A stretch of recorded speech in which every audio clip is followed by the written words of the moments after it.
The queen mother claimed to love her, yet allowed the maids to feed her dead mice. After years of silent suffering, the young princess finally snapped. She ordered the maids to eat them all. For everyone left, she'd chop off a finger. From the moment she was born, Leah had never been treated with kindness. Icy water that cut to the bone, rough scrubs that rubbed her skin raw.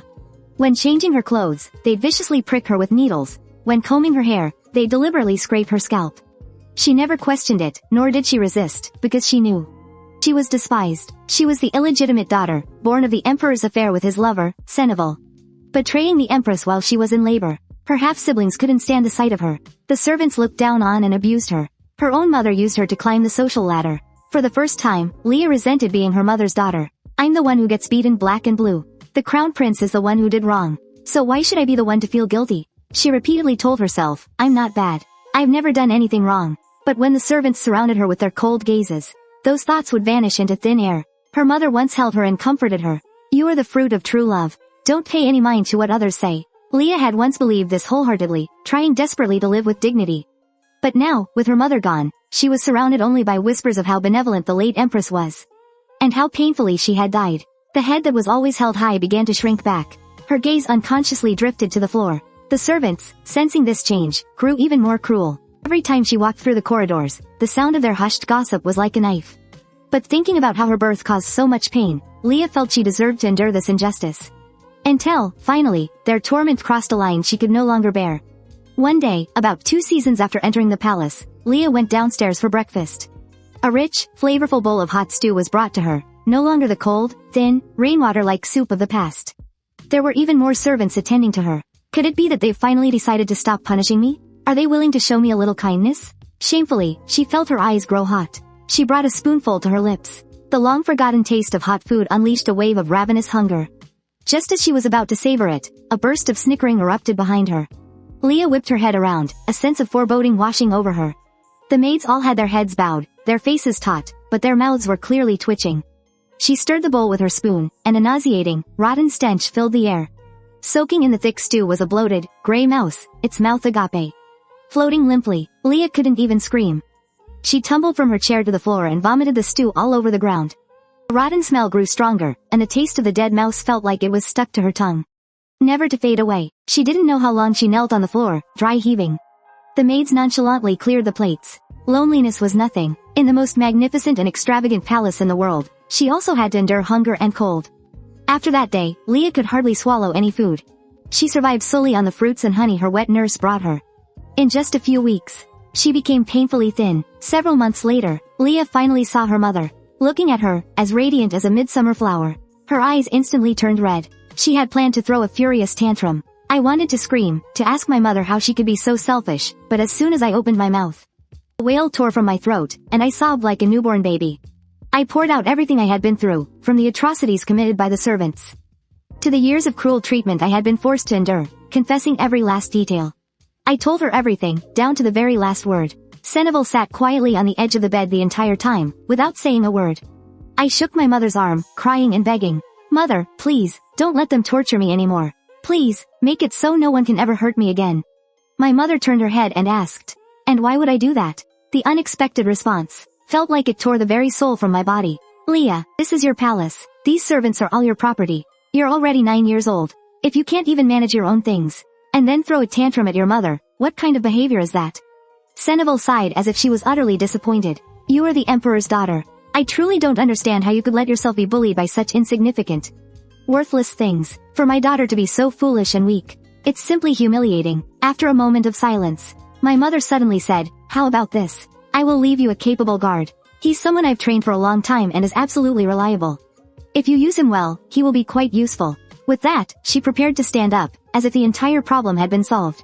I frantically grabbed the corner of my mother's dress. I don't need that. I want to be with you, Mom. A flicker of annoyance crossed Senneval's face. I froze. And then, my small hand was ruthlessly pried away. Leah, all of this started because of me. But do you know why? Why does no one dare to throw a dead rat in my soup?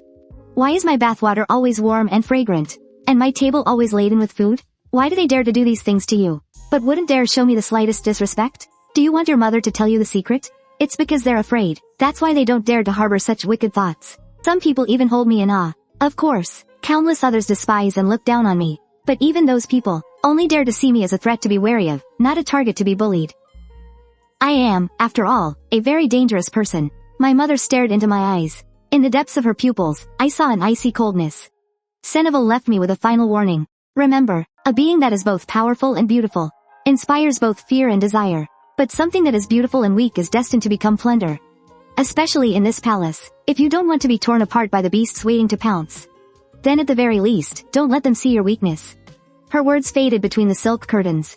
That night, I mulled over her words again and again. The weak are destined to be trampled. Even if I were treated more cruelly than I am now, no one would protect me. Even my own mother watches with cold indifference. Why would the emperor ever bother himself with my problems? Mom was right. The reason I'm in a situation like this, it was all because she believed she was guilty. The guilt had completely turned her into a weakling. Her body curled in on itself, her voice a constant mumble. She submissively endured whatever was thrown at her, and people instinctively sensed it. She would never fight back. When dawn finally broke, Leah knew exactly what she had to do. She rose from her bed, and stood before the mirror, staring for a long time at her own haggard face. Like a sewer rat that had fallen into a stew. The moment she chuckled at the thought, the lady-in-waiting in charge of her morning routine pushed the door open. You're up so early. Come now, I'll help you wash up. That won't be necessary, the lady-in-waiting said admonishingly. Your Highness has an obligation to follow royal etiquette and maintain a perfect demeanor at all times. This sort of childish willfulness. Before she could finish, Leah called her nanny over. From now on, my nanny will be fully in charge of my grooming. My mother already gave her permission yesterday. So, you can leave now. But, are you disobeying the queen's orders? Leah snapped, and the hesitant maid silently backed out of the room. Then, she barked at her sleepy-eyed nanny. Did you hear me? From now on, you are responsible for bathing and dressing me. So pull yourself together and do it right. The nanny yawned perfunctorily. I understand, miss. Leah suddenly raised her hand and slapped her. Perfectly imitating her mother when she was angry, she said, if you ever dare call me, miss, again, you'll get another slap. Once she was fully dressed, she walked out of the room with her back straight. A strange man in black was standing in the hallway. His face was as grim as a ghost's. So this must be the guard Mom told me about. Leah gestured for the man to follow and headed straight for the dining hall. She ignored the stairs and sat down at the head of the long table. Serve the food. The servants still wore sullen expressions. They dawdled, bringing out platters full of food. A maid in her 30s supervised it all. Leah stared intently at the bowl. A dead sparrow was floating in her soup. Her stomach instantly churned, and she almost threw up, but she desperately hid any sign of being shaken. Come here and sit down. The sudden command left everyone bewildered. Wary glances were immediately shot her way. That maid hesitated for a moment, and said in a stiff tone, my apologies, your highness. I still have many things to attend to. With that, she turned to leave. Leah grabbed the water pitcher from the table and, with all her strength, hurled it at the back of the arrogant maid's head. The maid let out a sharp scream. How dare you? You dare ignore my command and turn your back on me? The dozen or so servants in the dining hall were thunderstruck, all frozen in place. Leah ordered the man, drag this woman to the seat next to me. Immediately, the guard hauled her up. The maid, coming to her senses, struggled desperately, but she was no match for the trained man's strength and was forced down at the table. Leah pushed the soup bowl with the dead bird in it toward her. To reward you for the hardship of preparing my meals every day, I am specially granting you the honor of sharing my meal today. The maid looked up, her face filled with terror. Go on, eat. Isn't this the food you brought for me? Is there any reason you can't eat it? The maid trembled, her eyes darting around, pleading for help. Eat it now, Leah threatened viciously. The maid jolted, trying to get up and run away. But the man behind her held her in a death grip, making it impossible for her to move an inch. She quickly started sobbing and begging, I was wrong. I'll never dare to do it again. It will never happen again. Please, just spare me this once. Leah issued her deadly command. If you leave a single drop, you won't be walking out of this door on your own 2 feet. Please, have mercy. Aren't I having mercy right now? I could kill you this instant, but I'm giving you a chance to live, am I not? Do you understand? Now stuff it all in your mouth. The maid raised the spoon with trembling hands, but she still didn't dare touch the rim of the bowl. She seemed to foolishly believe that she could escape by stalling like this. Leah suddenly grabbed a dinner knife from the table. In a cold voice, she ordered the guards, pin this woman's hand to the plate. Since she dares to disregard my kindness like this, we'll cut off a finger as a lesson. Leah raised the carving knife high. The maid instantly shrieked, begging for mercy. I'll eat it. I'll eat all of it. She hurriedly plunged the spoon into the bowl, wolfing down the soup that was filled with bird droppings. She swallowed without even taking the time to chew. Before she had even finished 5 spoonfuls, she threw it all up. Witnessing such a miserable sight, Leah just urged her on, not a single drop left. Finish all of it. I want to be able to see the bottom of the bowl. Leah turned to look at the servants behind her, her eyes devoid of any emotion. Everyone was utterly terrified, even bowing their heads, not daring to look at her directly anymore. Leah looked down at them with cold eyes. Clean all of this up. And bring me a new meal. This time, you'd better bring something decent, correct? From that day on, the servants' vicious bullying came to an abrupt end. They treated her with extreme caution, as if handling something dangerous. Soon, rumors about the second princess's cruel nature swept through the court. When people heard how she had tormented an innocent maid who had served the royal family for over 10 years, they were all stunned by the young girl's viciousness, saying a young viper had slithered into the royal family. However, there were some who were pleased by her violent actions. Good day, Leah. You look absolutely beautiful today. Leah walked down the stairs with a stone-cold expression. Suddenly, she stopped in her tracks. When the figure of Seneval came into view, an incredible longing constricted her throat. She turned her head away, ignoring her. It seems my long overdue visit has displeased you. Forgive me. It took me quite some time to prepare a special gift for you. I heard you disciplined that unruly servant quite well. It makes your mother very pleased. Naturally, you deserve a reward. She turned gracefully, spreading her palms as if displaying a trophy. Leah held her breath. A young man was slowly walking across the hall. This handsome knight will protect you from now on. Sunlight streamed through the window, scattering across his grayish gold hair. The sight stung her retinas like shards of glass. The young man stopped in front of her. I am Balkis Reed Harkin. I will serve as your attendant until you have completed your coming-of-age ceremony, Your Highness. Leah's expression suddenly fell as she looked up at his face, which was as cold and emotionless as a mask. The same eyes that once sparkled for the first princess now only mirrored a veiled humiliation. Anyone could see he wasn't here willingly. His icy gaze, his dry tone of voice, his rigid attitude threw her back into feeling small and worthless. The boy who had once been her only sliver of hope in this cold palace was no longer a source of hope. She fought desperately to keep herself from shrinking away. Don't just bow your head. Greet me properly. Don't you even know the proper etiquette for greeting a princess? In that moment, Leah realized with chilling clarity that this beautiful boy would only bring her misery. Not hope, the deadliest kind of misery. She armed herself with thorns, growing wild and unrestrained in that harsh environment, until the man who had pulled her from the abyss pushed her back into the mire. One day, she becomes the subject of a new work by the princess's court painter, unveiling the girl's dark yet brilliant life. The second princess of the Rom Empire, Leah, waited for her handmaiden to do her hair. Today, she was just like Seneval had once been. But upon hearing this, Leah cut her nanny off. Yet, traces of that woman remained. Her gown was the very one the emperor himself had chosen for Seneval when she first entered the palace. No one could ever forget that day. The Seneval of that time was beautiful beyond the mortal realm. Even the emperor himself was captivated by her, but Leah had no desire to hear these old stories. Today, she was just as Seneval had been. She wanted to outshine everyone. If possible, she wanted to be even more beautiful than her mother was back then. She wanted to capture everyone's attention. That way, no one would spare a glance for that wretch, Ella. But looking in the mirror, the intense desire in her eyes was not at all what one would expect from a princess. Leah smashed the mirror violently. The emperor's devotion to Seneval was nothing short of a scandal in her eyes, and because of it, she despised her own appearance. After the true queen, Berna, passed away, her mother took the crown, burdening her with a shameless sin that she carries to this day. It felt as if it would never disappear, so long as she existed. The praise from the guards was like the buzzing of annoying flies in her ears. Looking at the sunset outside the carriage, Leah was suddenly lost in thought. The crimson glow of the setting sun made her look forward to something. I hope the banquet gets painted with this same color. I truly hope some chaos erupts. Let everything fall into utter disarray. Welcomed by the crowds, the second princess, Leah, arrived like a beautiful plague. She swept through the entire palace, stirring a restless desire in countless people. All of them hoped to win the princess's favor. What are you doing here? The man before her was a fool, completely infatuated with Ella. A playful smirk touched Leah's lips as she slowly approached him. This is my father's imperial villa. Even this banquet is being held for me. Am I not allowed to come? She was so close he could almost feel her breath. It was enough to make a man's cheeks burn as if seared by a branding iron, yet it left Leah utterly uninterested. Leah looked toward the high seats, where an empty chair symbolized Ella's absence. She thought of the last banquet, and the scandal caused by the emetic. Perhaps Ella wouldn't be showing her face this time. As the one who started it all, she now seemed rather malicious. The vomited red wine was like a bleeding heart. If wishes could come true, she hoped Ella would just drop dead. It was a dreamlike thought. But once it formed, it refused to leave her mind. She wanted Ella to never open those eyes again. Fortunately, a voice roused the distracted Leah. The newcomer seemed to be Count Celian. She thought he had been sent by her mother to arrange a match, but the man simply confessed his fascination with Leah.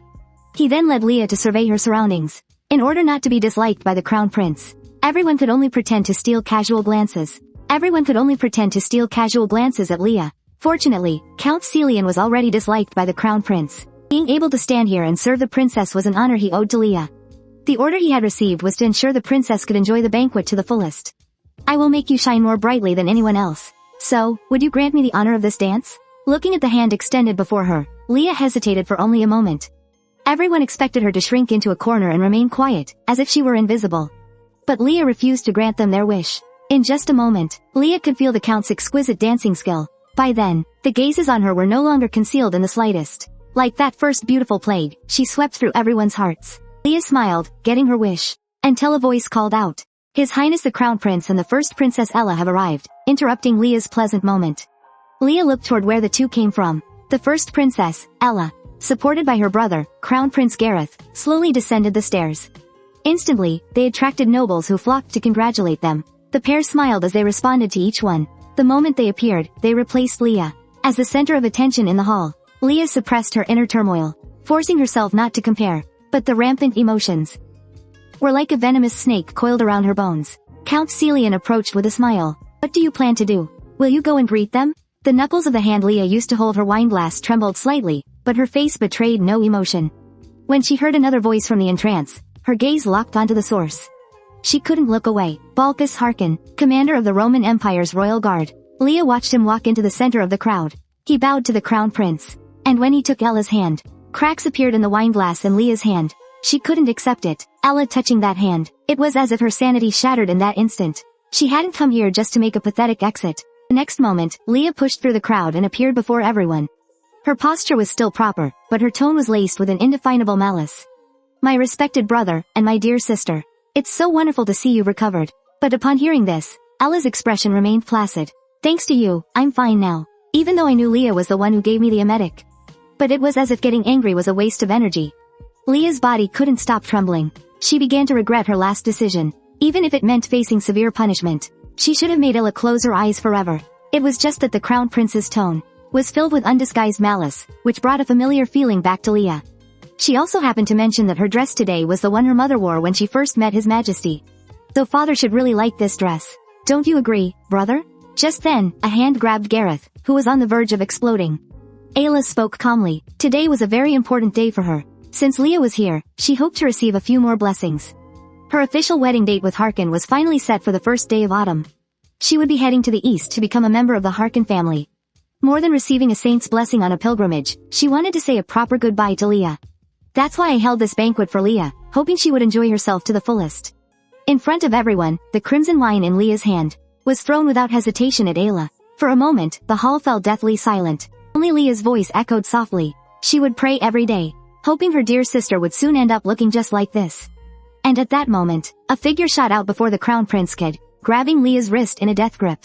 He yanked it high into the air. Have you still not learned that some lines should never be crossed? Balcus gripped Leah's wrist tightly. The pain caused Leah's face to twist. In the man's eyes, Leah's actions were nothing short of depraved. But looking at the face so close to hers, stop putting on an act, my high and mighty Lord Bowles. You don't have the slightest understanding of human decency. Perhaps from your position, you see my methods as despicable, but they are far from the worst they could be. In the man's eyes, there seemed to be a bottomless mire. Before Leah could be completely pulled under, she had to at least leave some kind of mark on his future. Only then would it be fair. Just then, Ayla tugged at Bowles' robe. The wine-stained clothes needed to be changed. She asked Balcus to take her away. Unsurprisingly, the man did not refuse Ayla's request. The hand Leah had been using to grip her glass fell limply to her side. She then turned and strode away. At that moment, Count Celian hurried forward, urging Leah to leave the banquet. The beast on the dais was staring daggers at her. Today's farce had to come to an end. A moment later, Leah boarded her carriage. But it hadn't gone far before she felt a powerful jolt. Crown Prince Gareth had boarded the carriage. He hissed maliciously, speaking of how his patience had run out. His hand closed around Leah's throat. We already hate you more than enough. Why do you have to provoke us, again and again? It wasn't until Leah's nails broke the skin on the back of his hand that he finally let go of her neck. Having regained his senses, Gareth stepped out of the carriage, casually shaking the blood from his hand. But his voice came through the carriage door once more. Your mother's reckless behavior, and that illegitimate status you're so proud of, you don't have much time left. Leah seemed completely unfazed by Gareth's threat, just looking at her fingertips with intrigue. Next time, she would file her nails to be even sharper. But then, a flicker in her eyes. She remembered that dying bird. Back then, things were a complete mess, just like now. The first time Leah's name was entered into the royal family registry. Her mother, Seneval, was overjoyed, completely failing to notice that. As Leah gazed at her unfamiliar surroundings, her eyes held nothing but fear. She desperately ran out of the courtyard, stopping only when she saw a dying bird in the heavy rain. Leah froze. This was her mother's doing, an attempt to erase all traces of the former empress. A mud pit left behind after replacing every flower and tree. Leah stared quietly, but as she stepped toward the mire, she fell hard onto the ground. Her elegant dress was stained with filth, and everything around her was in disarray. As if mocking her foolishness. But a faint chirp still made Leah pause. She slowly drew closer, carefully picking it up, feeling the trembling life in her hands. A thought struck Leah, a young bird that had lost its nest, and was abandoned by its mother. With childish innocence, she used her warm breath, trying to bring a little warmth to the bird. But just then, the rain began to pour even harder, trapping both her and the little bird in the muddy pit. A shout echoed through the rain. Only then did Leah turn toward the sound. A young boy was standing under a tree, looking right at her in the mud. The moment their eyes met, the only sound was the faint chirping of the bird. A moment later, Leah's voice broke the silence. "Can't you tell? I fell in and I can't get out." Although he didn't understand why Leah had walked into the mud in the first place. The boy still jumped down and held out his hand to her. But Leah had no intention of taking it. "I'm holding something. It's not important, but I can't just throw it away." Hearing this, the boy was silent for a moment. Then, he simply scooped Leah up into his arms. Leah instinctively wanted to scream, but the boy's hand steadied her back. "Don't move, or you'll fall." The next moment, the boy leapt up out of the pit. Looking at the mud splattered on his clothes, it seemed he was now in a rather messy situation himself. Seeing this, Leah quickly declared, "I'll compensate you. My father is a very powerful man." Hearing this, the boy could only think how arrogant this little girl was. As the emperor's daughter, this was the first time Leah had heard such a disrespectful remark. Perhaps it was anger that brought a slight flush to her cheeks. Just then, the boy asked about the thing in her hands. Leah opened her palm, because it was covered in muddy water. What should have been a beautiful little bird was. But the boy simply took Leah's hand instead. Her fingers were as cold as ice. He wondered how long she had been foolishly standing there in the rain. But Leah paid no attention to his question. In the boy's eyes, she thought she saw a silver crown. And the boy, in turn, looked into Leah's eyes, an immaculate blue, untouched by a single speck of dust. "What did you see in my eyes?" But just then, the urgent calls of a search party echoed from the distance. Leah never got her answer. "I have to go now." Rain streamed freely down both of their faces. Feeling the cold in his hand gradually fade, the boy gently set Leah down. As her feet touched dry ground again, a chill ran through Leah once more. So she held out her hand, hoping the boy would take the little bird from her. Her hand was so cold, but his was very warm. As warmth returned to the back of her hand, the boy took the bird. He placed it against his neck, where his body heat was the strongest. Leah looked at him. Will this bird live?" Only after getting a definite yes did Leah finally stride away. After running quite a distance, she looked back one more time. But she saw the figure under the tree was still standing there, his gaze seemingly never leaving her. Why hasn't he left? Is he watching me go? Leah's feet seemed to betray her hesitation. Suddenly, a hand grabbed her wrist. Her handmaiden's anxious face appeared before her. As for the dirt on her clothes, Leah just said she'd accidentally fallen during a walk. The handmaiden dragged her back, but her eyes darted back to the spot under the tree. But the figure was long gone. That was the first time they met. It felt like a princess meeting her guardian knight. But when they reunited, Leah finally understood. Balkis's appearance was simply the beginning of another round of suffering. Leah looked out the window at the busy figures of the servants. The palace seemed bustling with activity. In a few days, it would be the day of the first princess and the crown prince's pilgrimage. As royalty of the Lam Empire, the descendants embark on a journey before marriage. To receive the god's blessing. And the one in charge of their protection was Balkis, the commander of the guard. Leah just sat quietly by the window, watching the figures getting soaked in the rain outside. This scene felt vaguely familiar. It was raining just like this on that day, too. But when night fell, it became terrifyingly quiet. Ever since that day they parted, Leah would occasionally wander into the back garden. But she never saw the boy from that day again. Only the recurring images in her dreams assured her that their meeting wasn't just a hallucination born of loneliness. Then one day, when Leah was summoned by the emperor, she finally spotted that figure on the training grounds. A younger Leah looked on, a little stunned. An attendant informed her that they were all trainee knights joining the royal guard. Leah wanted to do something, but the attendant hurried her along, telling her not to keep his majesty waiting. She hated this father of hers, hated the man who treated her like a substitute for her mother. When she stood before the emperor, this unqualified father didn't even spare her a glance. He was only concerned with making Leah a proper princess. Arranging a series of etiquette lessons. Eventually, Leah slipped away quietly. As she passed the covered walkway, she couldn't help but stop and watch. From that day forward, every day she went to the palace for her lessons. She would see that familiar figure. Leah snuck glances at him, time and time again, and she couldn't help but think of the little bird she had entrusted to him when they parted. If it had died, where would he have buried it? Or had it recovered and flown far away? And his eyes, did they still sparkle like a crown, just as they did that day? "What are you looking at?" A voice startled Leah from her thoughts. Her mother, Seneval, had come up behind her at some point. Seeing Leah stammer, Seneval looked out the window. Just like that, her long-held question was answered. He was the son of Archduke Harkin. "Do you want that child?" Her mother's words left young Leah frozen on the spot. Seeing her reaction, Seneval reached out and stroked her daughter's flushed cheeks, then slowly leaned in, whispering in Leah's ear, "If you want him, I can give that child to you. But this gift won't be free.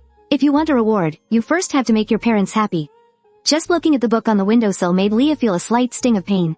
She clutched the book and left, as if she were escaping. But she didn't understand why she was running away. The mother she had longed for day after day had finally come to her side. But Seneval looked at her as if she were assessing her worth. Leah hadn't moved to the palace yet. She was only there because of her mother. She'd never cared about the rumors surrounding the Taran family, but with her mother as the empress, she felt like a stranger for the first time. Leah curled up her body, trying to grasp onto what little sense of security she had left. And then, it was dawn. The same cycle began again, with the maids bathing her roughly. Even combing her hair was done with the same unrestrained brutality. When it was all over, Leah once again became a meticulously crafted doll. Today, she was determined to find that boy. She searched everywhere in the garden, passing through the secluded corridors. She wandered without a destination, never stopping for a moment, until a sharp pain shot through the soles of her feet. Still, she couldn't find him, even though Leah had told herself countless times to give up this pointless obsession. But just thinking of the heavy rain at the execution ground, how he could have ignored her, but instead, didn't hesitate to dirty his clothes to pull her from the mud. The warmth of his arms as he held her, and the look in his eyes, and the little bird he entrusted to her, just these things alone, were enough to sustain all of Leah's persistence. She had thought today's search would be fruitless. But then, sharp-eyed Leah spotted a figure walking in the distance. That familiar feeling, Leah recognized him in an instant. She rushed forward, but no matter how hard she tried, she couldn't catch up. She could only watch as the figure gradually vanished down the path. Blisters had already formed on the soles of her feet. Defeated, Leah could only let out a soft sigh. She sat down under a tree to rest, small beads of sweat covering her forehead. She gazed into the distance, as if blaming herself for being so powerless. But a faint sound of voices caught her attention. Nearby was the garden of the former empress, the only place her mother had left untouched. And there, the boy was kneeling before Ayla, talking and laughing with her. Seeing this, Leah, who had searched so desperately, felt herself quietly shatter. Maintaining the etiquette of a princess, she carefully made her way through the flowers. She appeared before them, hoping the boy would notice her. Leah kept encouraging herself. She had to show the confidence a princess should have. Then, she calmly greeted them. But the air seemed to freeze in an instant. She thought he just hadn't recognized her, until that very moment. She heard Ella's shrill scream. She didn't want to be here. Seeing Leah appear, Ella threw herself into Balkis's arms, begging him to drive Leah away and even demanding that from then on, Leah never be allowed to set foot in here again.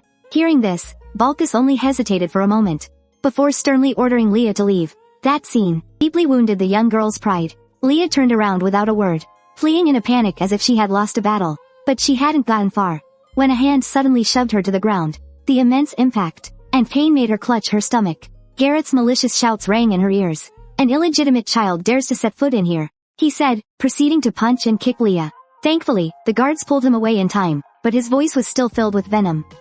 As he cursed this illegitimate child to disappear forever, Leah had already forgotten how she made it back to the mansion. And yet, she somewhat understood Garrett's anger. After all, it had been less than 6 months since the former queen passed away. Her mother had brought her to the palace just 1 month after the former queen's death, and subsequently erased every trace of her existence. The Shingzhou garden was the last remnant she hadn't managed to get rid of. And Balkis, whose name she had just managed to learn, was a distant relative of the former queen. At this thought, Leah lowered her head. Why did she have to bear the burden for all this sin? She hadn't done anything wrong. The bathwater was always ice cold, and the food was stone cold. The maid's malice completely surrounded her. Although, according to her mother, Leah was the product of a deep and mutual love, the vicious rumors always stung Leah's heart. She was nothing more than the product of an extramarital affair. But now, even when she heard these things, she had lost the courage to fight back. Until one day, the maids finally prepared steaming hot food. There were even far more people around her during the meal than before. In her naivety, she thought her punishment was finally over. She began to take small bites. The taste was quite good. But the maid's expressions held a faint, mocking sneer. Leah looked at the food on the table and carefully searched through it with a spoon. Finally, inside it, she found an ugly creature with a tail. The next moment, Leah began to retch violently. The maid's tangible malice forced Leah to contend with her own hunger. Then one day, the queen arrived. She immediately noticed her emaciated daughter. And upon seeing her mother, Leah finally couldn't hold back and burst into tears. Up until now, she could only eat the honey and fruit her wet nurse prepared. She didn't want to suffer such insults anymore, so she tearfully begged her mother to solve everything for her. But Seneval's response made Leah's crying stop abruptly. Why should I do that? She truly didn't understand. As the emperor's daughter, how could she be bullied by such insignificant trash? Leah's weakness only made Seneval feel ashamed. Although Leah was very confused. After some thought, Seneval still offered a relatively acceptable solution. She would give Leah a guard. If used properly, it could solve Leah's current predicament. Only things that are strong and beautiful can inspire fear and admiration. Therefore, she told her daughter to forever hide her weakness deep within her heart at night. Leah curled up under the covers, her mother's words echoing endlessly in her mind. The weak will be trampled. It wasn't until much later that she finally understood its meaning. In the past, she believed she was burdened by sin, so her every move was filled with fear. And the maids, who were adept at reading people, were quick to notice this. She was a girl who wouldn't fight back. The next day, Leah looked a bit haggard. She arrived at her vanity on time but refused the maid's help. Faced with the maid's loud lecture, Leah called for her nanny. She then announced that from now on, her nanny would be in charge of getting her ready. Hearing this, the maid tried to argue, but Leah's expression was stern. She was like a completely different person. Soon after, she pushed open the door. Leah noticed the guard her mother had arranged. He looked a bit unimpressive, but Leah chose to trust in his abilities anyway. Soon, it was time to eat. A maid brought Leah her breakfast, then stood by her side. Leah looked down into her bowl, and just as she'd expected, a similar scene was playing out. There was a dead bird. She immediately pointed to her side. She motioned for the maid to sit down, but was met with a long silence. The maid replied, "I'm afraid I cannot obey," then turned to leave on her own accord. She claimed she had many other things to attend to. Hearing this, Leah picked up the water pitcher and smashed it over the maid's head. "How dare you ignore the princess's command?" For a moment, the dining room felt completely silent. Leah ordered the guard to force the maid into the seat next to her, so she could eat the meal she herself had prepared each day. The princess's reward was for her to finish the food before her. What was meant to be the princess's breakfast had become a bone-chilling poison in the maid's eyes. The once weak princess now instilled fear in the maid. She desperately tried to flee but was dragged back by the guard. Leah calmly instructed, "If you don't finish it, you probably won't be leaving here in one piece." Seeing the maid's body tremble, but still not pick up her utensils, Leah ordered the guard to pin the maid's hand to the table. Those who ignore the princess's command must first give up a finger.